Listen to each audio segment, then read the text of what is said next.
एक बहू अपने सास ससुर की प्रॉपर्टी पर अपना दावा कर सकती है या नहीं कर सकती? जहां तक बात करें महिलाओं के प्रॉपर्टी राइट्स की, तो ये एक बहुत ही टफ मैटर है।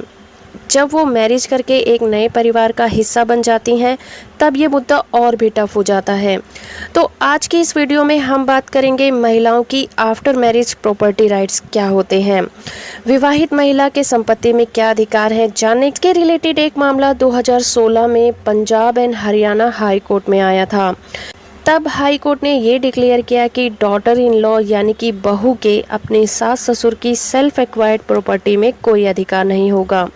इस केस में जितेंद्र कुमार ने अपने बेटे बहू पर आरोप लगाया कि वो दोनों जितेंद्र कुमार और उनकी वाइफ के साथ इल ट्रीटिंग यानी कि बहुत बुरा बर्ताव करते थे। जब परिवार में बहुत असंतोष फैल गया, तब बेटे और बहू ने अलग घर में रहना शुरू कर दिया। लेकिन उनकी बेटी के जन्म के बाद दोनों वापस उसी घर में लौट आए जिसमें वो शादी करने के बाद आई थी। जब फिर से घर में असंतोष फैलने लगा, तब बेटा घर छोड़कर चला गया, पर बहू ने कोर्ट में मुकदमा दायर कर दिया कि उसका अपने वैवाहिक घर यानी कि सास ससुर के घर में कानूनी अधिकार है। अगर बहू की प्रॉपर्टी राइट्स की बात करें तो daughter in law have rights to residence only. इसके ऊपर सेवरल कोर्ट्स ऑर्डर आ चुके हैं, जिसमें कहा गया है कि under the domestic violence act बहू को अपने ससुराल में रहने का अधिकार है, और ये तब भी होगा जब घर का स्वामित्व ससुराल वालों का नहीं होगा या पति का उस घर में स्वामित्व नहीं होगा। टाइम टू टाइम कोर्ट से ऐसे ऑर्डर आते रहे हैं कि एक महिला का अपने ससुराल में रहने का हक बरकरार है जब तक कि उसके पति के साथ रिलेशन बरकरार रहेंगे। इसके अलावा सुप्रीम कोर्ट ने ये फैसला दिया है कि एक बहू का अपने सास ससुर की सेल्फ एक्वायर्ड प्रॉपर्टी पर कोई अधिकार नहीं होगा, क्योंकि वो प्रॉपर्टी सास ससुर के द्वारा खुद के सोर्सेज से खरीदी गई है। चलिए बात करते हैं कि जब बेटा और बहू अलग रहते हों तो क्या कहता है कानून।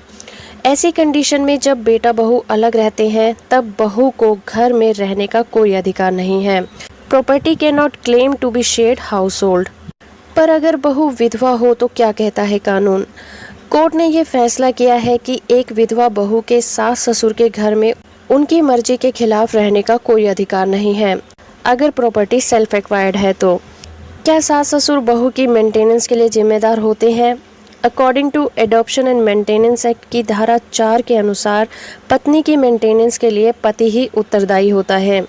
अगर बेटे की मृत्यु हो जाती है तो बहू की मेंटेनेंस की जिम्मेदारी उनकी नहीं बनती। पर अगर प्रॉपर्टी मदर इन लॉ के नाम है तो क्या है कानून।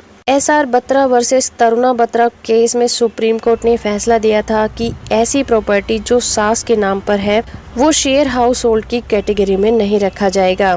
वो सास की प्रॉपर्टी है और सास की मर्जी के बिना बेटे और बहू का उस प्रॉपर्टी पर कोई अधिकार नहीं होगा। तो फ्रेंड्स, ये था एक छोटा सा वीडियो कि क्या बहू अपने सास ससुर की प्रॉपर्टी पर क्लेम कर सकती है।